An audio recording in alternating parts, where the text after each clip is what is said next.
Hi, everyone. Welcome to a Parenthood Uncut episode, our final one for the season. I actually wasn't going to do this episode, but then I felt really inspired to after seeing Gabby Bernstein live recently. So, for those of you who don't know, she's like a spiritual teacher, coach, motivating, inspiring person who's written like 9 books and is been on Oprah, and her mentor is, I don't know, Tony Robbins and all these people. So I went and saw her. I was really kind of randomly, it just came up on my Insta. Gabby's going to be in town, I don't know, 6 weeks before. And I just went, you know what? Something's telling me I need to go. In the lead up to going, I just feel like for as long as I can remember, I'm just like running. Like, I don't know if you guys ever feel the same way, but you're just constantly on the go, thinking of the million things that need to be done, focusing on goals, trying to juggle parenthood. It's a lot. And I remember before having children, I'd focus on my goals, and that was quite tiring. But I loved it in a way, and I had plenty of time and space to do so. But then when you've got kids in the mix and your downtime is so limited, I feel like it's so much easier for that flame of, inspo and energy to burn out. So I think, quite frankly, before going to see Gabby recently, I felt burnt out. I mean, I just feel I get really intense about certain things, probably most things in my life. So, if you've listened to previous episodes, you'd know from a social life perspective, when I go hard, or from a work perspective, again, work hard, play hard vibes. So, anyway, I feel like recently I've been really down, probably on myself. I have this really big critical voice that is always telling me, you're not enough, you're not doing enough, you didn't do, well enough today, all these sort of things. And that's got a great side to it. It means I really push myself to try to excel in every area. But the dark side to that is that, I always feel like I'm underachieving. And the funny thing is, I'm underachieving based on these silly expectations that I set for myself. I mean, no one else is pushing me to do all the things that I do.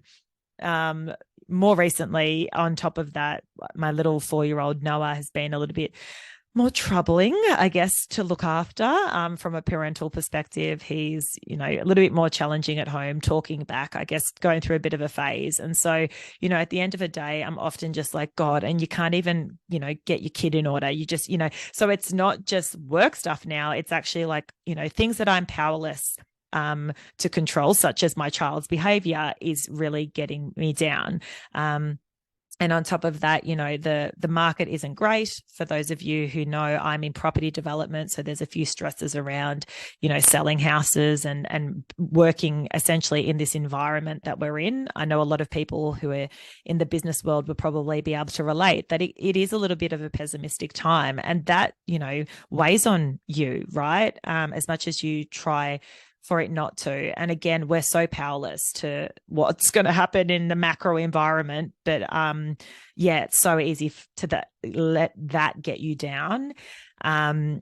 And on top of that, even little things like this podcast, which was such a passion for me, and it continues to be. But again, I'm results focused. And more recently, I'm like, cool, I want to turn this into a bit of a business now. And, I've given away so much great free content, and I want to continue to do so. But wouldn't it be great if, I was able to partner with some businesses and get some sponsorships? And that's certainly a goal of mine.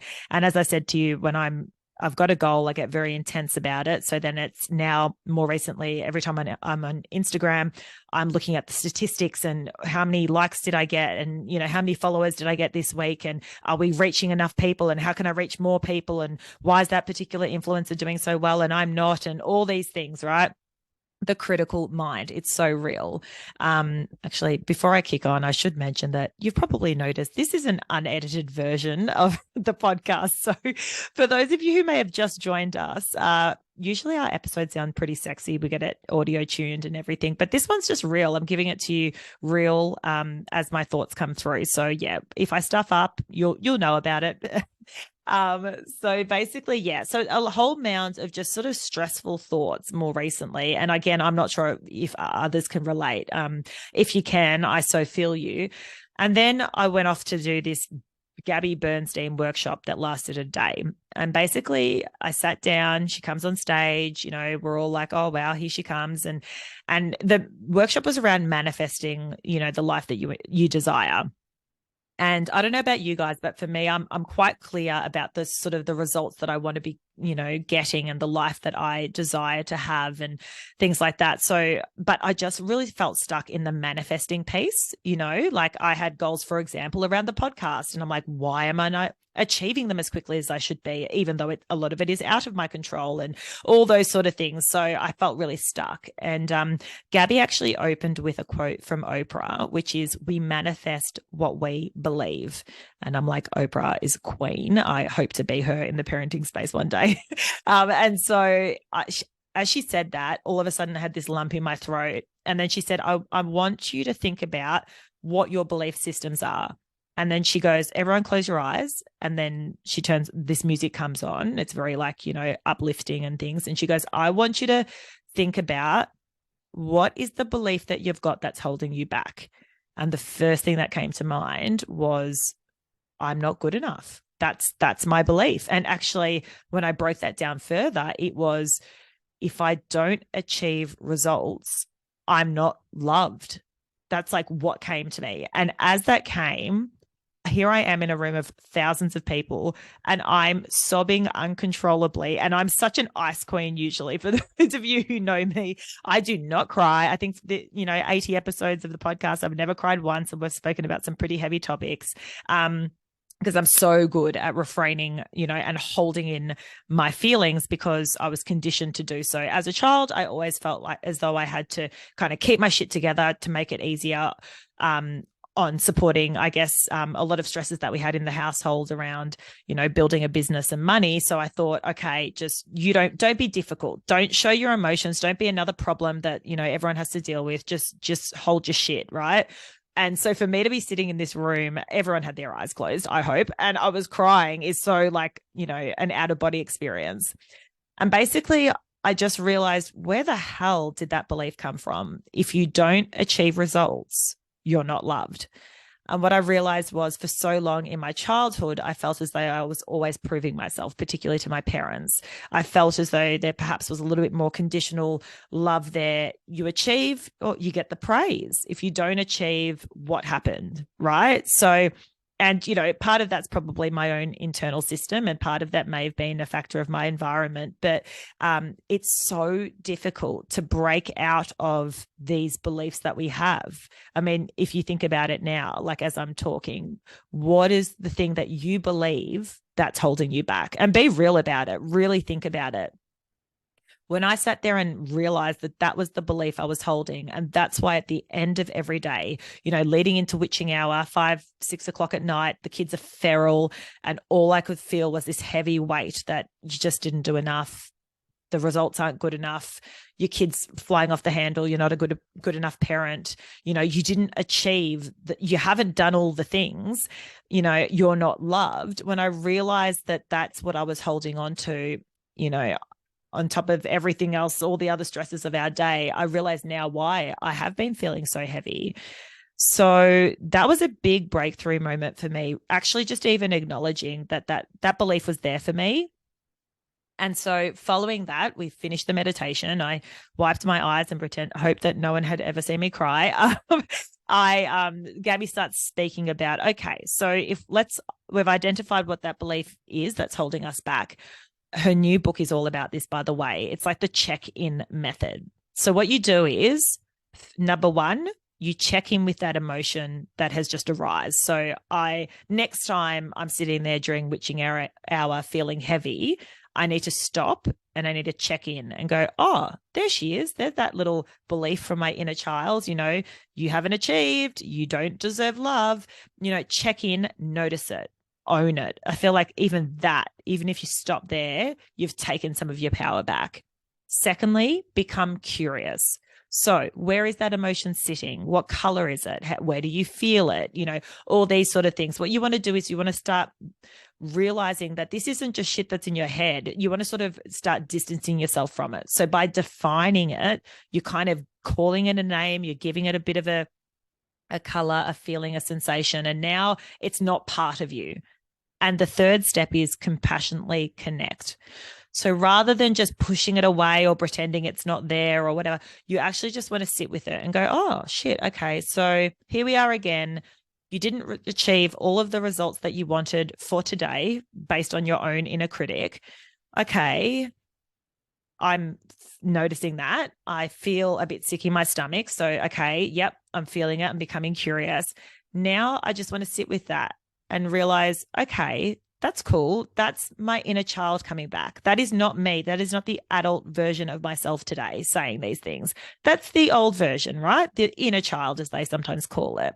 So, what do you need right now is essentially what you sort of, want to ask yourself. And that might mean just stop everything you're doing and walk outside and take a few deep breaths. Or instead of hearing this kid scream in the background and feeling heavy, whack on a podcast episode that's going to make you feel uplifted, play some music, stop and break that cycle. And I thought, honestly, that was so powerful. And when she told us, I was like, I want to tell our community about this, because I just feel like if I'm feeling this way, I'm sure there are a lot of people out there who are feeling this way and, and are looking for solutions to just better your life, right? Better how you feel on the daily. And then sort of the last component of the workshop. And look, Gabby had so many tips from, there's so many things you can do to help ground yourself, particularly in those moments where you feel out of control.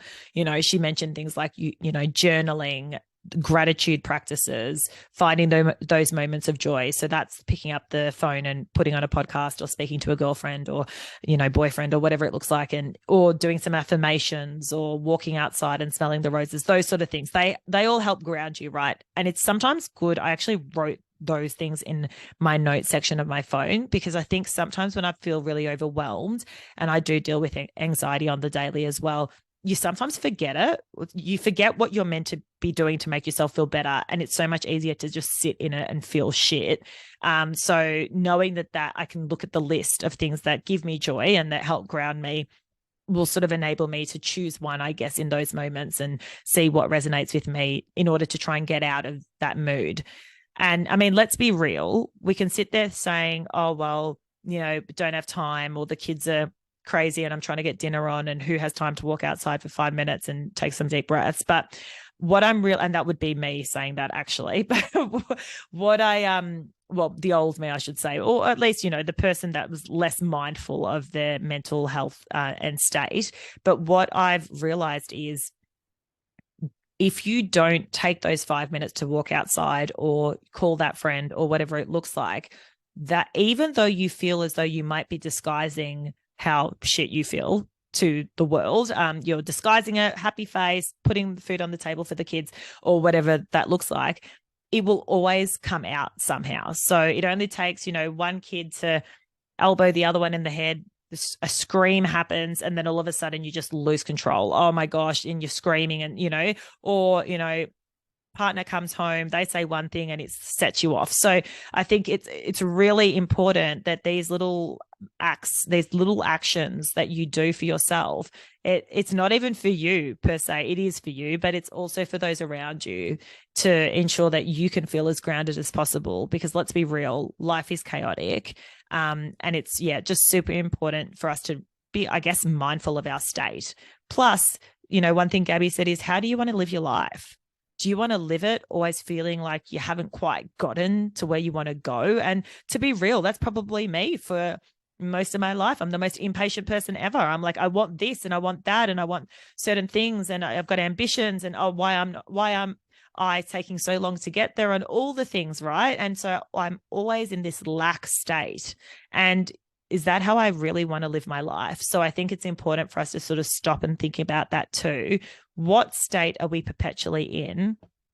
And what state do we want to be in? And take ownership, because you're the boss. You're the one, you're the only one who can change, the way in which you think and the way in which you act and your habitual behavior. The last thing I will mention is Gabby that has this podcast called Dear Gabby, and she basically brings people on to, I guess, counsel them through a problem that they might have. she actually did a live version of this at the workshop, which was really great. It was really, really cool to see how she thinks and the advice she gave. I guess it's sort of similar to the Vault episodes that we do, where someone comes in with a problem, and you're trying to sort of provide some level of solution to it. So there are a couple that I thought were really interesting. One mum comes on and she said, look, I am perpetually stressed about how, I could do something to fuck up my kids. Like, how do you get over the stress of, always wanting to feel like you're doing the very best for your children, and, that anxiety around what if I'm not, and what if I stuff them up in the future? And Gabby's initial response was, well, let's be real. As parents, we're always going to fuck them up somehow. It's true. Like, you love them too much, they become one way. You don't love them enough, they become, whatever. So like, it's kind of like you can't really win. But what she did say was, it's not about making the mistakes. It's not about yelling and screaming and then going, oh, I had such a bad day because all I did was yell and scream at my kids. It's about the repair process. So it's about that we're only human. We're all going to have moments where we think, oh shit, probably didn't do that in the best way possible. That wasn't the best version of myself. But how are you repairing? Are you, after the chaos, going to your children and saying, sorry, mummy wasn't feeling good in that moment. I shouldn't have yelled. And, for that reason, I'm sorry. Or is it when you yell at your partner, or, have a confrontation and you realize you're being a bit silly, or whatever it looks like, is it, going to them in more of a vulnerable state and being real with them, about where you're at, rather than putting up the front. Take them on this journey with you, is essentially what she said. And I love that. I think there's so much power in vulnerability. And, that's what the podcast has been based on, just being super vulnerable about all our stuff ups and all of our challenges, right? To make us feel less alone in them. Another one that I thought was really interesting was when this lady came up, I literally had chills. She just could barely contain her tears. And she said, Gabby, I've had 10 rounds of IVF. I'm now in debt because we've had that many rounds of IVF, and the last round has just come back and I'm not pregnant. How do I go on with life knowing that I can't achieve my biggest goal, which is to be a parent?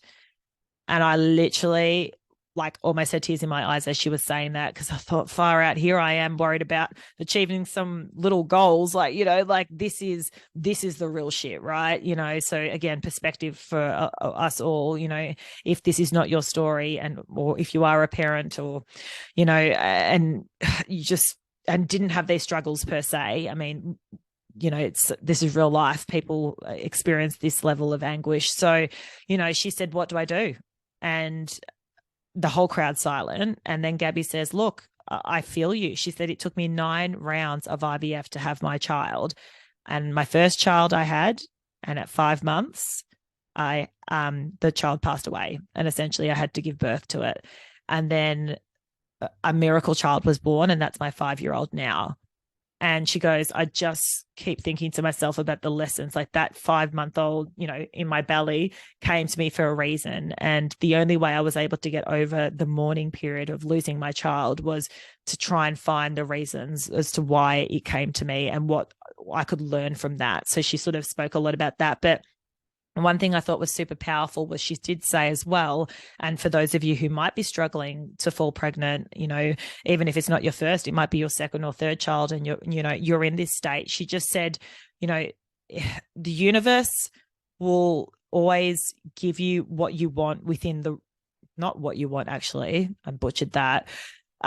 It's one of those, she used the quote of you plan and God laughs. It was one of those one. And she said, as hard as it can be right now, there are many ways to be a parent. So she said, for example, her best friend had a number of rounds of IVF and was unsuccessful, and then ended up getting an egg donor and then carried the baby herself. That was her journey. And now she's got that baby, and she said it wasn't meant to be any other way. This is my child, right? Even though she used an egg donor to have that baby. She said, the best thing you can do is get as grounded as you can. use your daily practices, use the thing, be in the moment, be grounded, do all the things, and try to get yourself in a state where you're kind of got the best vibration, I guess they call it, or, you're exhibiting, I guess, decent or calm vibes rather than the anxious and frustrated ones.